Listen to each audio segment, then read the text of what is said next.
सबको बताना चाहता हूँ कि सबको कॉल लेटर मिलेगा। और मैं आपको थोड़ा सा इसका डिटेल दे देता हूँ। दो तरह के रिक्रूटमेंट चल रहे थे, एक असिस्टेंट लोको पायलट और टेक्नीशियन का। और असिस्टेंट लोको पायलट और टेक्नीशियन में करीब 48 लाख कैंडिडेट्स थे। 48 लाख कैंडिडेट्स का हमने एग्जाम लिया, बहुत ही ट्रांसपेरेंट तरीके से लिया, बहुत सक्सेसफुली उसको कंप्लीट किया। और उसमें हमने अपॉइंटमेंट लेटर्स काफ़ी इशू कर दिया। उसमें मैं आपके माध्यम से सबको एश्योर करना चाहता हूं कि ये जो एएलपी के जो अपॉइंटमेंट लेटर्स हैं वो सबको इशू कर दिए जाएंगे। इसमें खाली समस्या जो आई है, जो इसमें मैं आपको एक चीज और बताता हूं।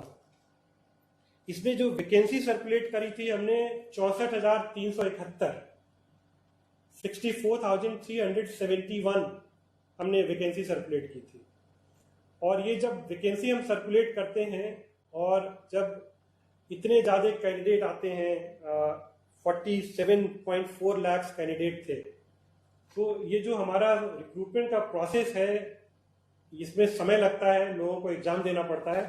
तो इसलिए जब भी हम ये रिक्रूटमेंट करते हैं, अगले एक साल तक की वैकेंसी वर्कआउट करके, एंटीसिपेटेड वैकेंसी कितनी रिटायरमेंट्स हैं ये सारा हम कैलकुलेट करते हैं।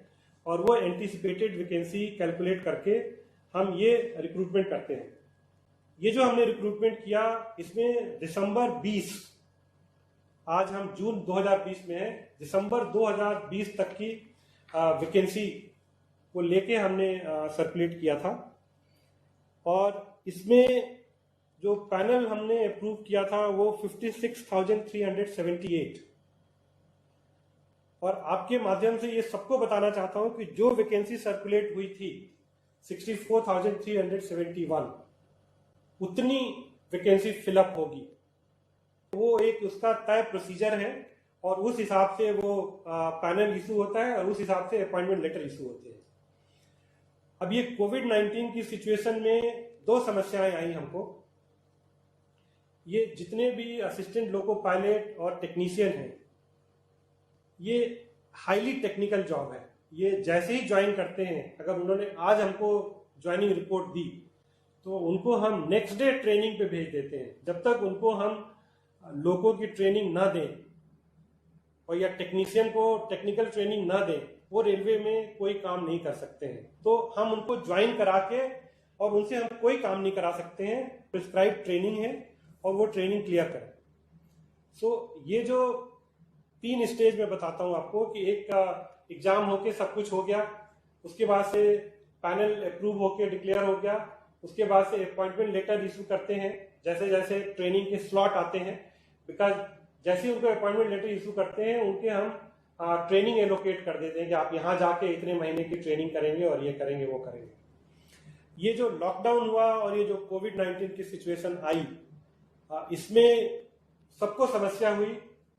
ट्रेनिंग हमको रोकना पड़ा है, ट्रेनिंग रोकनी पड़ी है और इससे ये जो सारा प्रोसेस है थोड़ा सा ये डिले हो गया। लेकिन आप लोगों के माध्यम से मैं सबको भरोसा दिलाता हूं कि हम लोग पूरी कोशिश कर रहे हैं कोविड सिचुएशन को ध्यान में रखते हुए कैसे हम ट्रेनिंग को फिर से शुरू कर पाए, सोशल डिस्टेंसिंग मेंटेन करके, ऑनलाइन कुछ ट्रेनिंग मॉड्यूल डेवलप करके।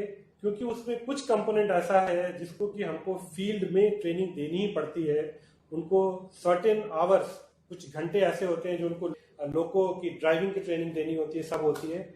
मैं कैंडिडेट्स को भरोसा दिलाता हूं कि भारतीय रेल उस पर सिंसियरली काम कर रही है और ये हम देखेंगे कि जितनी जल्दी से जल्दी हो सके जो अपॉइंटमेंट लेटर नहीं इशू हो पाए हैं वो अपॉइंटमेंट लेटर इशू किए जाए और उनको ट्रेनिंग को स्लॉट करके उनकी ट्रेनिंग कराई जाए।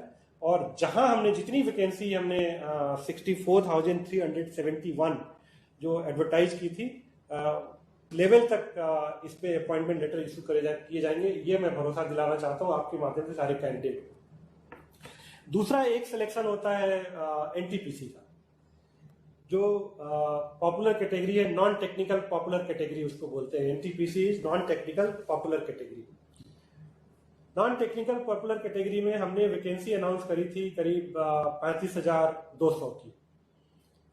होता है उसमें 1,60,00,000 1.6 करोड़ एप्लीकेशंस आई हैं, 1,60,00,000 एप्लीकेशन आई हैं। और ये जो एनटीपीसी का जब भी हम रिक्रूटमेंट करते हैं, पिछले 3 सालों में जो भी हमने रिक्रूटमेंट किया है, इसमें समय लगता है। समय इसलिए लगता है कि 1,60,00,000 एप्लीकेशन को पूरा स्क्रूटनी की जाती है, उनकी एलिजिबिलिटी देखते हैं, उनके सब कुछ चीज़ें मिलान करके, और उसके बाद से आपको पता होगा कि ये कंप्यूटर से सारे एग्जाम होते हैं, इसके एग्जाम सेंटर्स पे होते हैं, ये एग्जाम महीनों चलते हैं।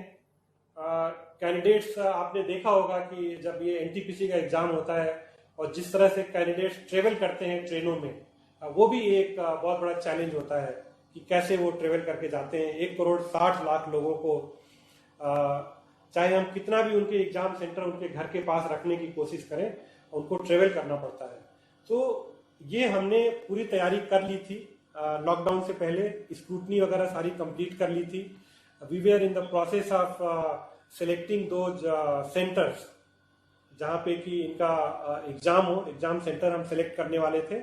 और इसके बीच में ये जो वैश्विक महामारी आ गई, बिना बताए आ गई, और वैश्विक महामारी में जिस तरह से समस्या आ गई, इस समय हम फिर से कोशिश कर रहे हैं कि कैसे जल्दी से जल्दी इसको करें। लेकिन आप मुझसे सहमत होंगे कि 1,60,00,000 लोगों का एग्जाम हम शुरू करने से जो ये कोविड की सिचुएशन है, इसको एसेस करना पड़ेगा, और उसको एसेस करने के बाद ही हम ये एग्जाम कर पाएंगे।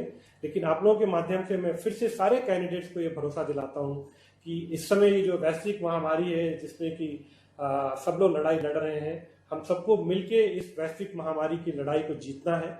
और जैसे ही स्थिति सुधरेगी, जैसे ही थोड़ा सा ये संभव होगा हमको कि एग्जाम सेंटर्स मिल जाएंगे और वो होगा, तो हम एक शेड्यूल एक minute, let me complete and then I take the supplementary question. So जैसे ही शेड्यूल हो जाएगा, इस पे हम एग्जाम कराएंगे। Thank you. अगर आपको वीडियो पसंद आई हो तो प्लीज़ चैनल को सब्सक्राइब कीजिए और बेल आइकन को दबाइए, जिससे आपको सभी वीडियोस की नोटिफिकेशन टाइम टू टाइम